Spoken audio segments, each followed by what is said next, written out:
सात संगत जी प्यार नाल कहना धन निरंकार जी। सात संगत जी कैसे हैं आप सब? कमेंट बॉक्स में ज़रूर बताइएगा। आज फिर से हाजिर हूँ एक दिल छू लेने वाली और प्यारी सी साखी के साथ। आशा करती हूँ कि आज की साखी आप सभी को बहुत ही पसंद आएगी। तो आइए आज की साखी सुनें। सात संगत जी, रीना सिलाई मशीन पर बैठकर कपड़े काट रही थी, साथ ही साथ बड़बड़ाए जा रही थी। उफ, ये कैंची तो किसी काम की नहीं रही। इतना छोटा कपड़ा, और कपड़ा काटने में उंगलियां दर्द करने लग रही हैं क्योंकि कैंची की धार खराब हो चुकी हैं। पता नहीं वो मोहन ग्राइंडिंग वाला कहाँ चला गया। हर महीने आया करता था तो कॉलोनी भर के लोगों के चाकू कैंची पर धार चढ़ा जाता, वो भी सिर्फ चंद पैसों में। सात संगत जी, मोहन एक ग्राइंडिंग करने वाला यही कोई 20 से 25 साल का एक युवक था। बहुत ही मेहनती था। मोहन बहुत ही शांत और सरल स्वभाव का भी था। चेहरे पे उसके हमेशा पसीने की बूंद झिलमिलाती रहती, लेकिन साथ ही मुस्कुराहट भी खिली रहती। सात संगत जी, जब कभी वो कॉलोनी में आता, किसी पेड़ के नीचे अपनी साइकिल को खड़ा करता जिसमें एक पत्थर की ग्राइंडिंग व्हील लगी हुई थी, और सीट पे बैठ के पैडल चला के घूमते हुए पत्थर की व्हील रगड़कर चाकू और कैंचियों की धार तेज कर देता। इसी बहाने कॉलोनी की महिलाएं वहां इकट्ठा होके आपस में बातें किया करती। सात संगत जी, जब मोहन नाचती हुई ग्राइंडिंग व्हील पर कोई चाकू या कैंची रखता तो उससे फुलझड़ी की तरह चिंगारी निकलती, जिससे बच्चे देखकर बहुत ही आश्चर्यचकित और आनंदित भी होते।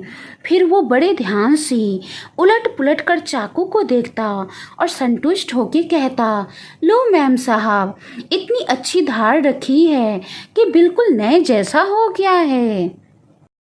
वो धार करने के लिए 10 रुपए मांगता, लेकिन कोई कोई उसे 5 रुपए ही दे देता। फिर भी वो बिना वाद विवाद किए चुपचाप उस 5 रुपए को जेब में रख लेता। सात संगत जी, रीना ने अपनी 5 साल की बेटी मिनी को आवाज लगाई। मिनी, जाके पड़ोस वाली आंटी से कैंची तो मांग लाना जरा। पता नहीं ये मोहन कितने दिन बाद कॉलोनी में आएगा। सात संगत जी, थोड़ी देर बाद जब मिनी पड़ोस के घर में कैंची लेके लौटी तो उसने बताया कि मोहन को अभी कॉलोनी में आया हुआ देखा है। रीना ने जैसे ये जाना, उसने बिना समय गवाए जल्दी से अपने बेकार पड़े सब्जी काटने वाले चाकुओं और कैंचियों को इकट्ठा किया और बाहर निकल पड़ी। बाहर जाके रीना ने देखा तो आश्चर्य से भर देने वाला एक दृश्य था। वो देखती है कि मोहन अपनी ग्राइंडिंग वाली साइकिल के बजाय एक अपाहिज भिखारी की छोटी लकड़ी की ठेला गाड़ी को धकेल के ला रहा है, और उस पर बैठा हुआ भिखारी भगवान के नाम पे कुछ दे दे बाबा की आवाज लगाता जा रहा है। उसके आगे पैसों से भरा हुआ कटोरा रखा हुआ है और लोग उसमें पैसे डाल देते थे। जब मोहन रीना के पास गया तो रीना ने बहुत ही उत्सुकता से पूछा, अरे मोहन, ये क्या है? और तुम्हारी वो ग्राइंडिंग वाली साइकिल कहाँ गई?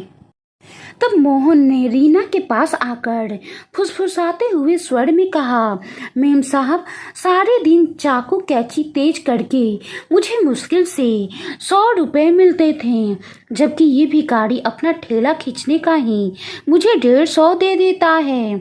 इसलिए मैंने अपना पुराना वाला काम बंद कर दिया। रीना बहुत ही आश्चर्य से मोहन को देखती रही। मोहन भिखारी की ठेला गाड़ी लेकर आगे बढ़ गया और रीना सोचती रही, एक अच्छा भला इंसान जो कल तक किसी सृजनात्मक कार्य से जुड़ा हुआ समाज को अपना योगदान दे रहा था, आज हमारे ही सामाजिक व्यवस्था द्वारा भ्रष्ट कर दिया गया।